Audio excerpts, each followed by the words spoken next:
All right. Good evening, everyone tuning in to both Just Weather and News 6 WKMG. I'm News 6 meteorologist David Nazario, joined with News 6 meteorologist Jonathan Kagas tonight for your Monday evening Tropics Watch.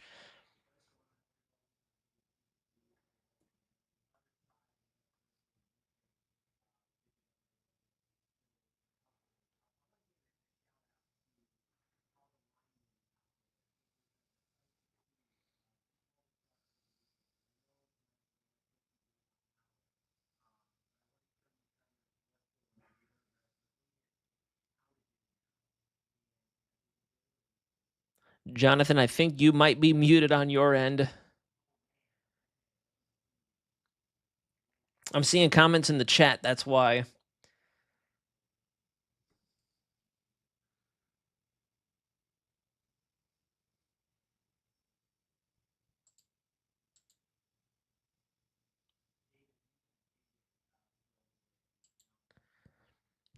Yeah, absolutely. Let me go ahead and jump on over. We'll go ahead and switch to just the main camera while Jonathan troubleshoots.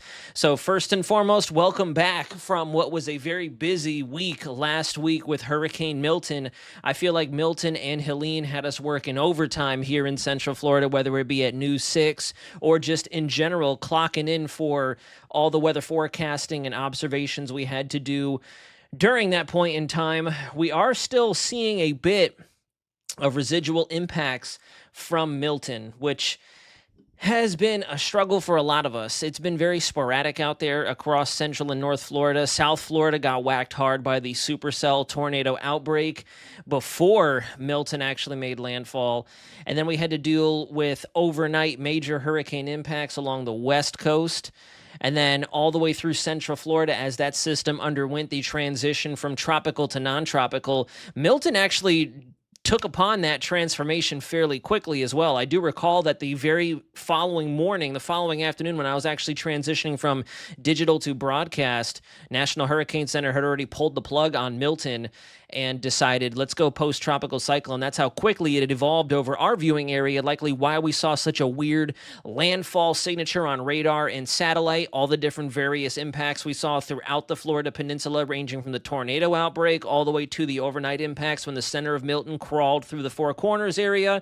And then even after that, with that sting jet, that sinking momentum transfer wind event that occurred on the backside of Milton as well. We're going to talk a little bit about that and also begin to discuss a little bit of what's on the horizon. Nothing, too crazy out there in the tropics, thankfully. I personally think Mother Nature has given us a bit of a break. We're closely watching 94L for our friends and our viewers down there in the Lesser Antilles and the Greater Antilles, likely not going to pose a threat to any of us in the United States. Now, we have that blip that National Hurricane Center just recently highlighted. We don't know why, for an 0 for 20 chance of development over the next 7 days. And we're going to talk about that as well and kind of debunk that and more or less demystify why it is National Hurricane Center may have highlighted it. Jonathan, can you hear me? You ready to come back? Let's see. Let's bring Jonathan back up.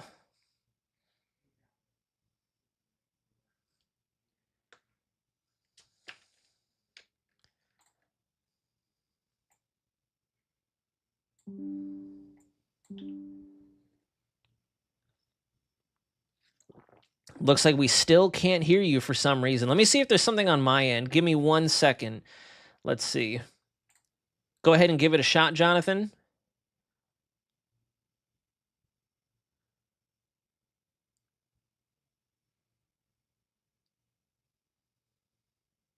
And now it looks like Jonathan is frozen. All right, folks, we're going to go ahead and rock and roll. I don't know what's going on. We lost him. Man down. Medic. All right, so anyways, this is where, let me go ahead and switch this over real fast. And I'm going to bring up everything that I have in front of me. Oh, there's Jonathan. Jonathan, go ahead and give it a whirl now. I changed a couple settings on my end. Sounds good, man. I think that's what was, I think now I'm on the wrong microphone again because it didn't work. No, I can hear you on my end. I think we're working. I think we're back. Oh, okay. We're so back. All right, let's get ready to rock and roll. Apologies, guys. I think the system is taxed out from all the hurricane coverage over the past couple of days. All right, let me go ahead and get you links for here in just a second. Perfect. And then you can go ahead and steer, my friend. Here we go. We're merging in 3, 2. There it is. Excellent. And David, could you hit that little record button on your computer as well? Want to splice this up? It's down in that corner next to the stream Yep, button. got it. You the man. All right. So started off by saying we're thinking about everybody that was impacted, not only by Helene, of course, but Milton, the most recent one. And I wanted to give a shout out to all of the linemen. It was a beautiful sight driving around Central Florida this weekend and just seeing all of the linemen out. And I mean, I know there are still people without power, but seriously, they have done a phenomenal job getting this many people back, given the intense damage from the big time tornadoes that David was talking about down in South Florida. And then, of course, the landfall site in Pinellas and into Hillsborough County. There are still a decent amount of people without power, especially in the hardest hit areas. But man, look at these. I mean, these were in the hundreds of thousands. Orange County, Volusia County alone had over 100,000 people without power. So that is something to be said for them. Best people around working over the weekend and working around the clock to help get us our power back. So thank you guys. Okay, so David was talking about this right off the bat. Here are the two areas, and he's really going to get into it in a couple of minutes when we're talking about it. This is 94L that's just chilling out here. That little itty bitty guy right there. That's it. 94L. That's really all I have for you on that. It's shrouded by some drier air.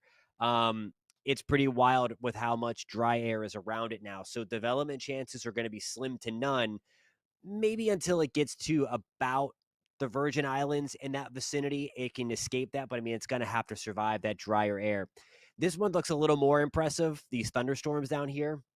The thing of it is that there's not a lot of time for it to develop. The land is right there. So we're likely looking at a tropical rainstorm for Central America. And we'll get into that a little bit more coming up. David's going to talk a little bit more about the long range stuff coming up in a couple of minutes to kind of see, okay, is the season over now? Or do we still have some extra stuff to go?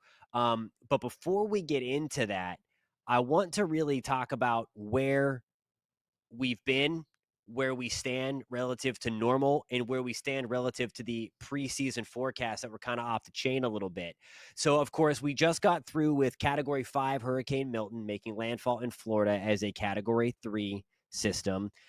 Contrary to TikTok, we do not have Nadine just yet. We may end up getting it, but certainly not the track that was plastered all over social media last week, that it was going to take the same track as Helene because somebody jacked Helene's track and then put Nadine on it. Photoshop. It's a crazy tool these days, but we've now made it through the M storm. So this is where we stand in terms of the forecast. So David, NOAA predicted earlier in the season their highest ever. I'm using Colorado State's initial one as well here, not the one that they updated. So this was the initial forecast from both NOAA, CSU. 17 to 25 named storms for NOAA. CSU had 23 named storms. To date, we're at 13. Here's what I'm going to say that, okay, these crazy forecasts are actually right on the money. A lot of those extra storms are to account for some of these ugly looking, not very organized subtropical storms that just kind of flare up and fizzle out. I always say prior to the season, look at kind of where I want to focus your attention on, okay, how many hurricanes are they expecting? How many majors are they expecting? Well, we're right on the money, right in the range in NOAA, catching up to 11, and then certainly right there for the major storms. So while we're likely not going to catch the range there in terms of the intensity, I think they hit the nail on the head, David. No, I completely agree. And you and I were talking earlier about we should primarily focus on the number of hurricanes and the actual major hurricanes. And unfortunately for this hurricane season in particular, the named storms may not quite be there. So I'm sure we're going to have one or two persons out there who will still say, well, we forecasted 23 and got, we'll say hypothetically 15. Season's a bust. But we have compounded on the impacts, whether it be in billions of dollars, whether it be in animals' lives displaced, and let alone the fatalities involved in every single one of these storms. So That in of itself, the fact that we've probably beaten out a number of our more active hurricane seasons just based on these numbers goes to show that even though we're not naming every single sloppy system out there, like you said, regardless, we could very easily, if we really wanted to, and I shouldn't say we, but if National Hurricane Center really wanted to, and we definitely talked about this earlier today as well, we could probably be somewhere between 17 to 20 named storms if we wanted to, because there were a lot of low-level, mid-level spins out there with that general thunderstorms that had the quote look, that shrimpy appearance on satellite, but National Hurricane Center wasn't biting, which would honestly be a great conversation to have after the fact to see where their thought process was, considering last year they named some pretty gnarly looking systems on satellite. But that's neither here nor there. Regardless, we've had a very impactful season, and that's what this season is going to be remembered as once we finally close everything up at the end of November. And David, we had talked early on whenever we kind of first met at the conference that the Division of Emergency Management had with the Florida broadcast journalists back in the day. I mean, that was in April. We talked at length about how we thought that the impacts were going to be there, how no matter how many named storms would form, that land would be threatened exponentially greater than what we had last year. I mean, last year is going to win out in terms of named storms, but we had a lot of those fish storms that curved and hit nothing. This year, we've had Beryl make landfall, Francine make landfall, Debbie make landfall, Helene make landfall, in Milton. Is that 5? Is that 5 hurricanes? Yeah, 5 hurricanes. We've had pretty much every single storm make landfall minus Gordon. Gordon, you could argue, was the only true definitive fish storm because it formed out there off of Africa and then just dawdled around until it died. Even Ernesto impacted lots of people in the Caribbean, hit Bermuda, and then came with a close shave to Atlantic Canada. Mm-hmm. And even Kirk, obviously, it curved as expected. But, that thing, I think in our opinions, the satellite data was suggesting it made it to Cat 5 status. Again, didn't hit anything. And, I mean, certainly that's one of the meter-looking storms you will see.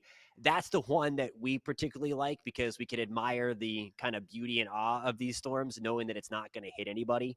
But, boy, intensity is something that's going to be the calling card of this season. And speaking of which, just for some perspective here, so we're on 9 hurricanes, as we just showed you. The basin average is 7. Okay, so we're ahead of that. We've already beat it by 2. There may be another one in the works, and David's going to talk much more about that coming up in a couple of minutes. We're at 13 named storms. We hit that on the 5th of October. Typically, we don't see that 13th named storm until the 25th of October. We average 14 in the Atlantic Basin. And then this is the big one here. You got to look at the named storms and then the ACE. Either so or either way, it doesn't tell the story of impacts because you can have a ginormous ACE number, which ACE again is that accumulated cyclone energy that once it becomes a tropical storm, it starts to generate ACE and it gets higher for the stronger the storm is and the longer that it's out there. So Kirk was a huge ACE generating storm, and Milton was too. I mean, it wasn't out there too long, but it got intense. But we're at 140.65 as of October 14th. The average is 91.57, which is good for 10th most intense season on record, David. Absolutely correct, Jonathan. We have a very interesting question that folks are actually mentioning in the chat right now. Melissa Riley, I'm sorry if I keep repeating this, but is it true when it's cool out, the hurricane will not hit Florida? So believe it or not, that is actually 100% correct in its very simplest of ways. And essentially, when it's cool out here in Florida, which is what we're going to be experiencing here over the next couple days, we have a pretty dominant fall frontal system that's going to come south. What that does is along the leading edge of that cool air mass or the high pressure that sinks down as a result of that cooler air, you have your front.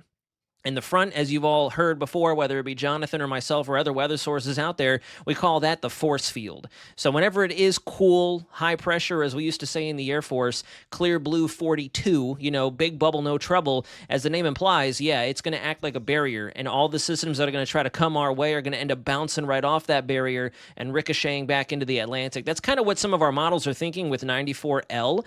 It tries to organize, tries to make a run through the Turks and Caicos, get into the Bahamas, and then it it stalls out.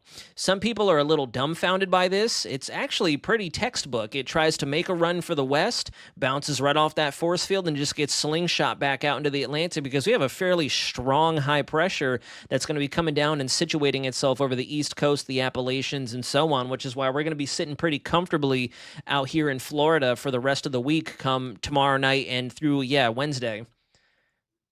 And I'll pull that up here. I had the spaghetti models for you. They kind of take it to the west. This is 94L. And then that's why we start to get that little southern jog towards Hispaniola. Now, this does not have any merit with the strength, of course. Most of them want to keep it on the weaker side. There's some dry air it's going to contend with over the next few days. And then it kind of forces it down to the south a little bit because of that nice big bubble that David was talking about there. Correct, absolutely. And that's another thing I want to discuss too, because I'm seeing some of these high vis channels out there on YouTube mentioning that this Invest 94L is a big threat, needs to be watched. Naturally, anything that wanders into the Caribbean is a threat. Don't get me wrong. But we also need to pay our respects and pay our homage to the different systems that we've seen all year. First and foremost, it doesn't have the same capabilities as Beryl, as Helene, as Milton, most recently as Kirk, etc. Some of the heavy hitters on the table for 2024. We have a ton of dry air out there right now. If Jonathan were to pull up the water vapor, which we will show later on into the brief, unless Jonathan, as we're talking, if you wouldn't mind bringing that up now, that's why this thing is such a dud out there in the Atlantic and our models are falling out of love with it. It's wandering through dry air. We're also in a very unfavorable phase of the MJO. We are in a suppressed phase, and as the name implies, we're literally just suppressing the air over the Atlantic. We really don't have much in the terms of instability or rising motions going on.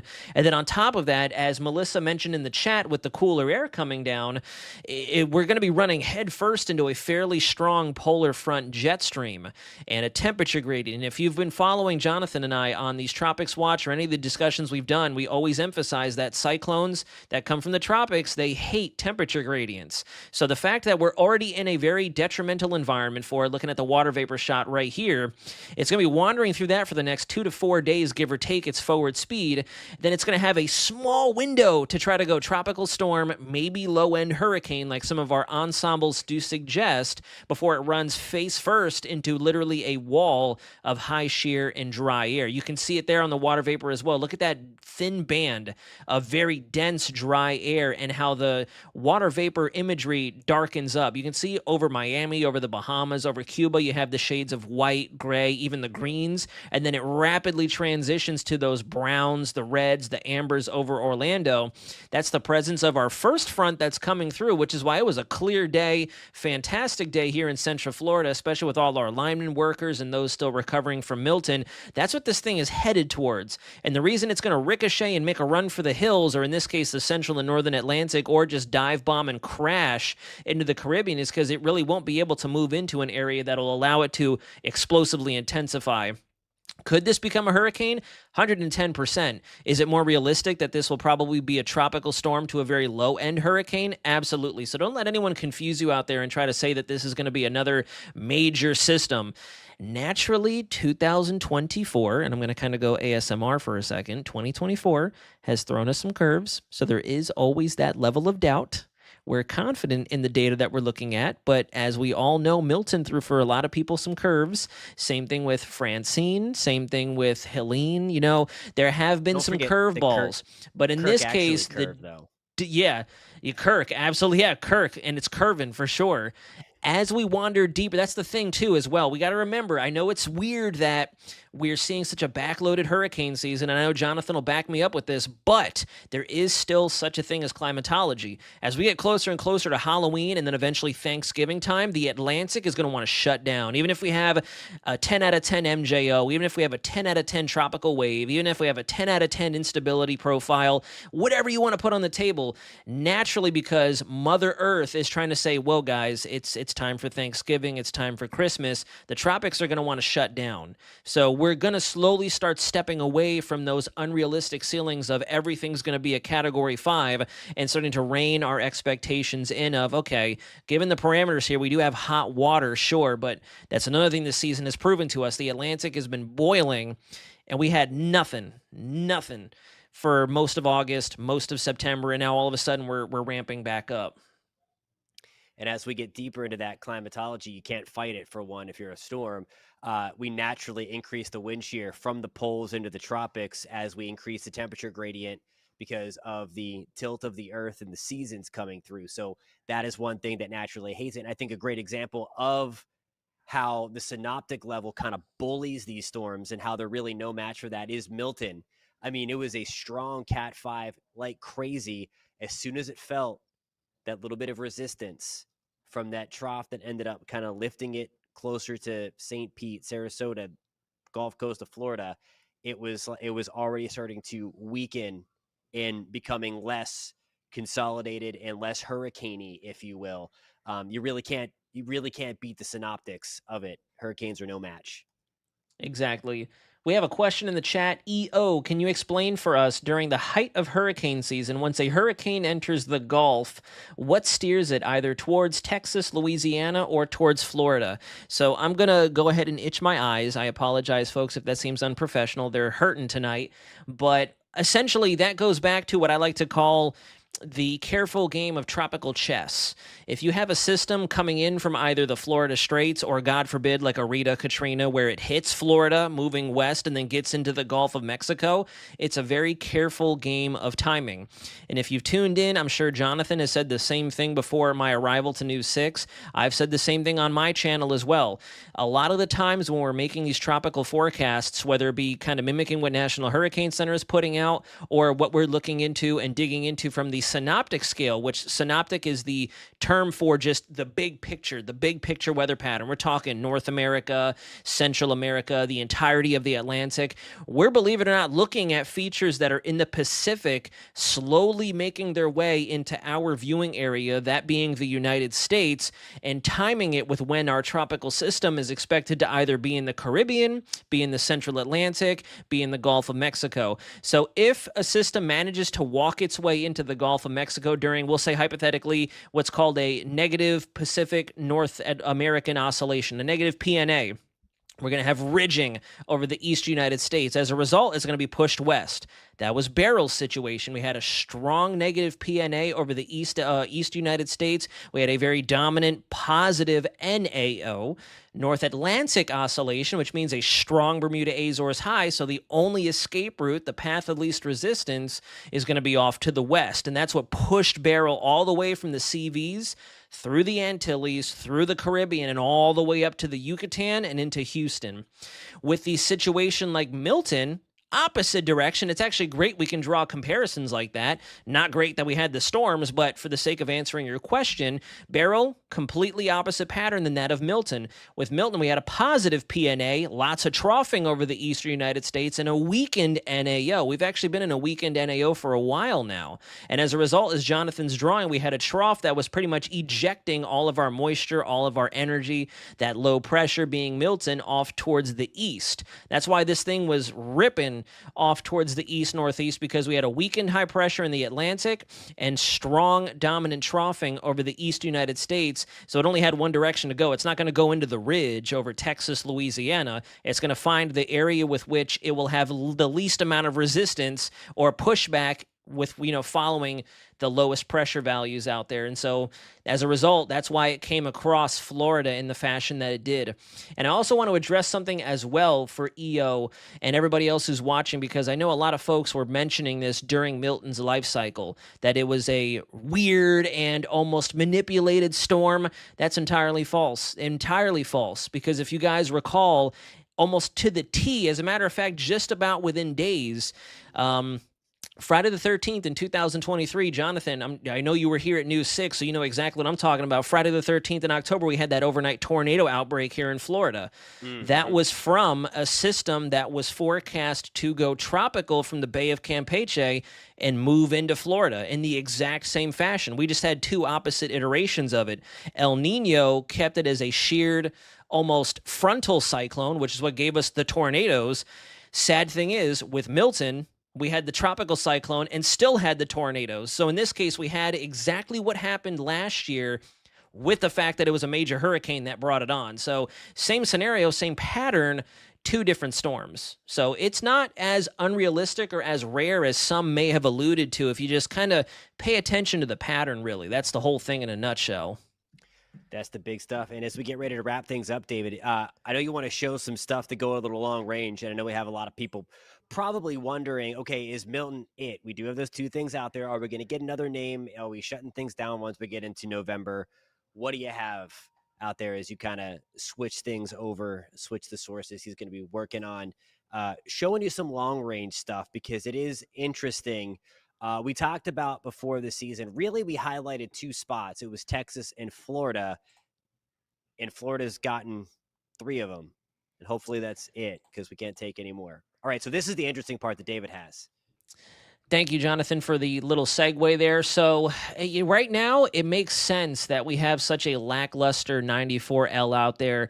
We've been taking a look at some of our global models, like the JMA for one. We've been looking at the European ensembles, long range, the GFS 35-day ensembles, looking at our MJO phasing and looking at when we could potentially become favorable for tropical Atlantic activity. And that's the kicker here as well. I see other sources out there, whether they be official or unofficial, bringing up velocity charts like these, basically showing the motions in the atmosphere from the vertical. You guys can't see me using my hands. There we go.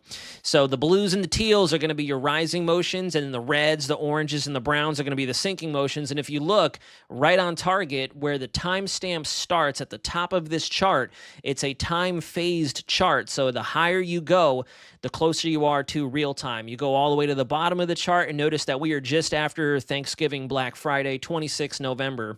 So it does look like there is going to be one last ditch window for the Atlantic to try to produce between the 21st of October and getting close to the Thanksgiving holiday.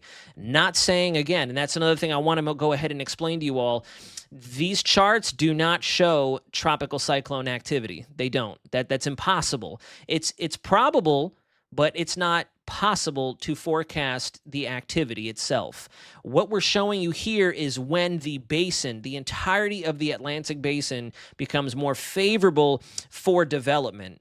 I see a lot of folks mentioning when they look at this, there's your tropical storm or there's your hurricane. No, this is only one piece of the puzzle, and 2024 has taught us that pretty well, that obviously it takes a lot more than hot water and no wind shear. There's been a lot of different things out there that we've had to closely inspect and scrutinize that I feel, honestly, even though we may not have gotten the named storm count, we're going to come away as better meteorologists regardless because we took the time to deep dive into what was really boggling and bogging down the season.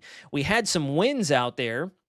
Obviously, we didn't have a rockin' August and September gangbusters 20, 30 named storms up to this point.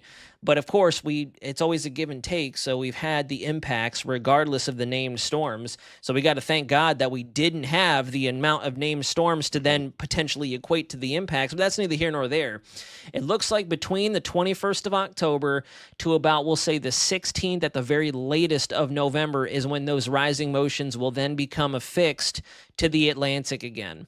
And again, for those of you, I'm not looking at the chat right now because this is when the speculation comes into it, and we're not speculating anything. What we're saying is if the Atlantic were to try to develop more named storms, that would probably be our best phase to do so. We're not saying there's going to be more. We had plenty of these forecast models say, yeah, we're going to have rising motions, gangbusters, 50 named storms all at once, hyperactivity, and then nothing happened. So all we're saying is between now and then, remember, climatology is a thing too. The Atlantic is naturally going to start to dry out. The intertropical convergence zone, the ITCZ, is going to start to recede back to the south. We're no longer in summer, so we're already starting to see that ITCZ, that convergence area where our waves will follow the jet off of Africa, sinking back to the south. So we're going to start to close up shop more or less. Cabo Verde season should already be done. We might get 1 or 2 more robust tropical waves, but I think our attention is really going to turn to the Caribbean. If a meandering wave out there gets into the Caribbean,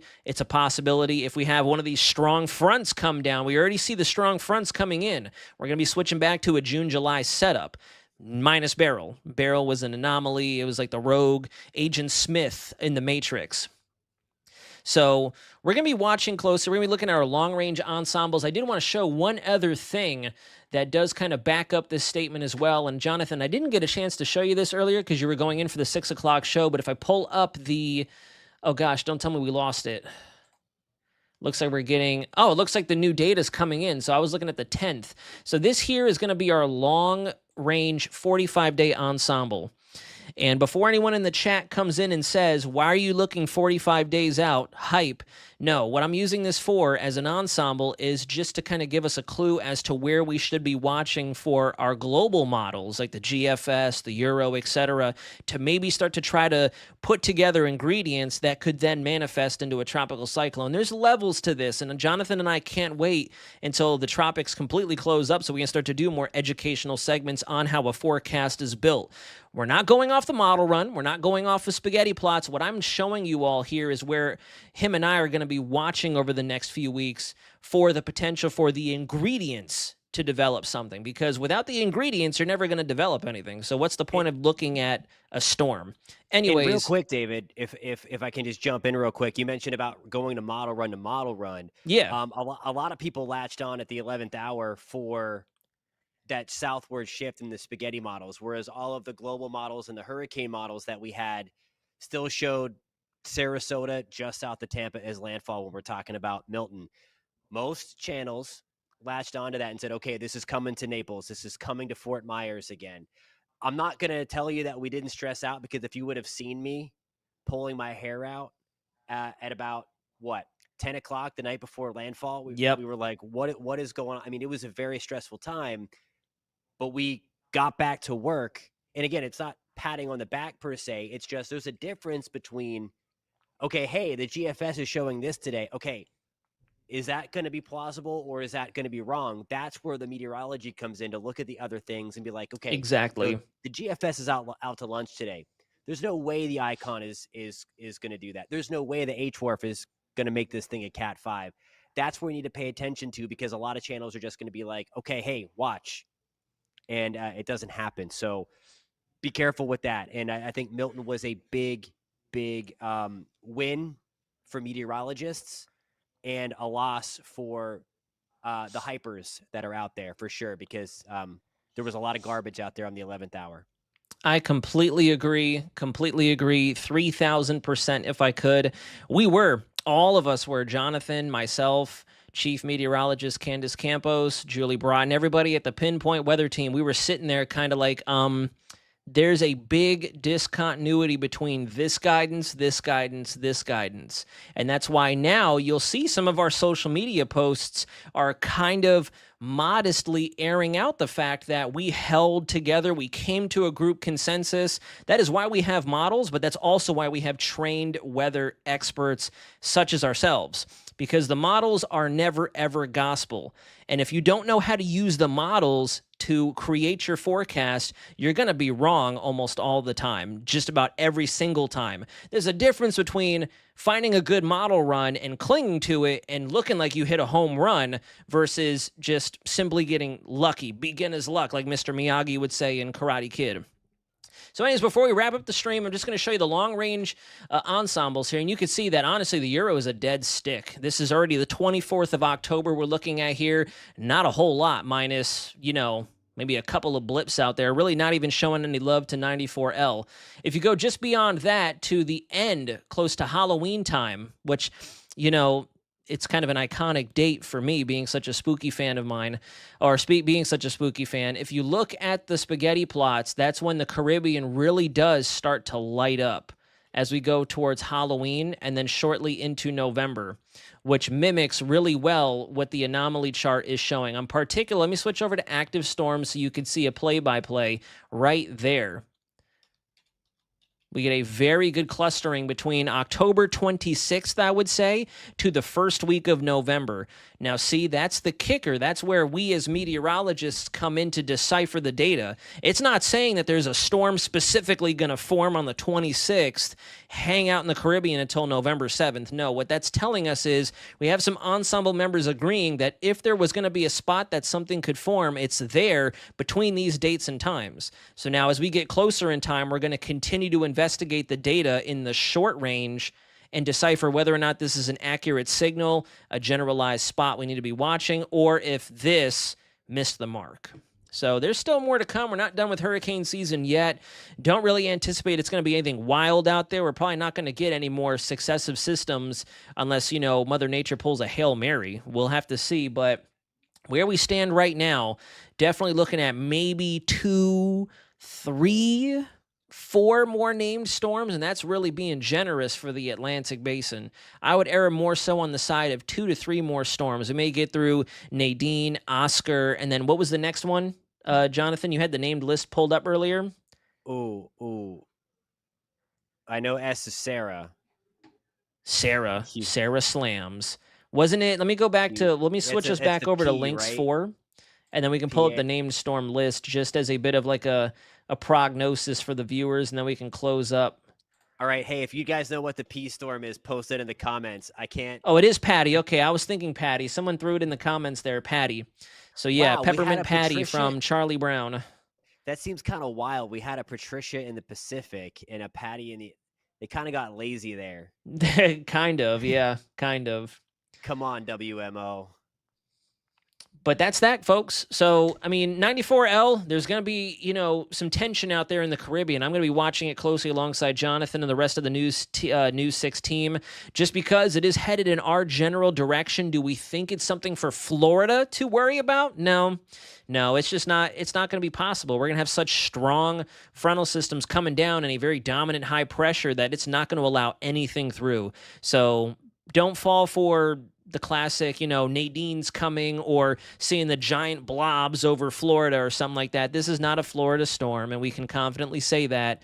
We would need something to go very, very wrong in the atmosphere. And when I say that, dang near impossible. You can see here in the steering pattern overlay that Jonathan has pulled up, it's either going to go south of us, kind of cut the difference, and possibly try to become something over the Caribbean, affecting Hispaniola, the Turks and Caicos, might try to come very close to Puerto Rico and then Jamaica before a crash landing into Central America, or it'll be ripped off towards the north and rock on up towards Bermuda before exiting our AOR alongside the development of another frontal system right along that boundary.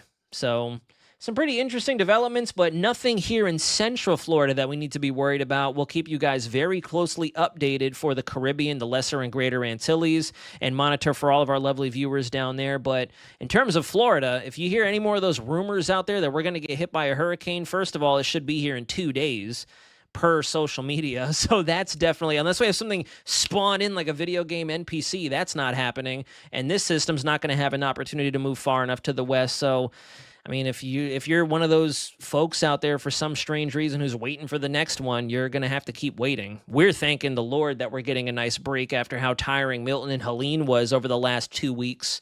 So that's that. Absolutely. All right, David, thank you for your expertise. It's always fun collaborating with you, especially when we can kind of take a bite out of the misinformation and the hype and just talk about meteorology without too many people being affected. Again, we're going to watch this for our friends in the Caribbean. Don't let some other Caribbean focused channels scare you either. By the way, I'm not going to name names. If you know who I'm talking about, post that in the comments.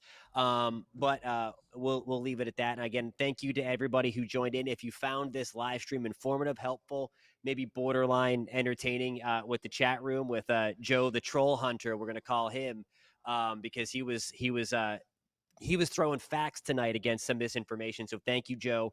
Thank you to everybody who was after that fawn person or whatever. She got a 30-minute timeout. By the time she gets back out of timeout, we're going to be off the live stream.